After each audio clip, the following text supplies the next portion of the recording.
In today's session, we will discuss about the chemical properties of non-metals. Non-metals की chemical properties कैसी होती हैं उसके बारे में हम discuss करते हैं. The important chemical properties of non-metals are given below. One by one हम discuss करेंगे. First is reaction of non-metal with oxygen. Non-metal की reaction oxygen के साथ. अब इसको डिस्कस करते हैं. Non metals react with oxygen to form acidic oxide. जब भी नॉन मेटल ऑक्सीजन के साथ रिएक्ट करेंगे तो वो एसिडिक ऑक्साइड फॉर्म करेंगे या फिर न्यूट्रल ऑक्साइड फॉर्म करेंगे. दो टाइप की ऑक्साइड्स बनती हैं, आइदर एसिडिक और either basic. Now of non-metal dissolve the acidic oxide of non-metal dissolve in water to form acids. जो acidic oxides होती हैं non-metal की वो water में dissolve होकर क्या बनाती हैं, acids बनाती हैं. ओके, सो हम एक एग्जांपल देख लेते हैं.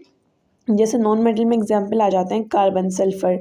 Okay, so carbon burns in air too and reacts with oxygen. जो कार्बन है वो ऑक्सीजन के साथ रिएक्ट करेगा. सो हम लिखेंगे C+O2. कार्बन ऑक्सीजन के साथ रिएक्ट करके क्या बनाएगा, CO2 बनाएगा. अब हम देखते हैं CO2 का फॉर्मेशन होता कैसे है.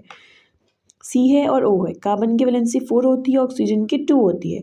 नाउ ये एक दूसरे के मल्टीपल्स हैं.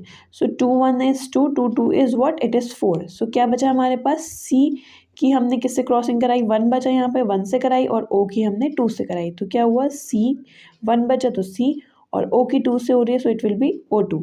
सो ये जो ऑक्साइड बनी है नॉन मेटल ऑक्साइड, इसका नेचर कैसा होता है, या तो ये एसिडिक होगी या फिर ये न्यूट्रल होगी. अभी हमने डिस्कस करा था कि नॉन मेटल की ऑक्साइड्स कैसी होती हैं, या तो एसिडिक होती हैं या फिर न्यूट्रल होती हैं. और अगर ये क्वेश्चन एग्जाम में आता है तो आप इंपॉर्टेंट पॉइंट्स को अंडरलाइन करेंगे. लाइक यहाँ पे इंपॉर्टेंट पॉइंट क्या है, non metal react with oxygen to form acidic oxide. तो आप इस पूरे लाइन को अंडरलाइन कर सकते हैं और न्यूट्रल ऑक्साइड को भी अंडरलाइन कर सकते हैं.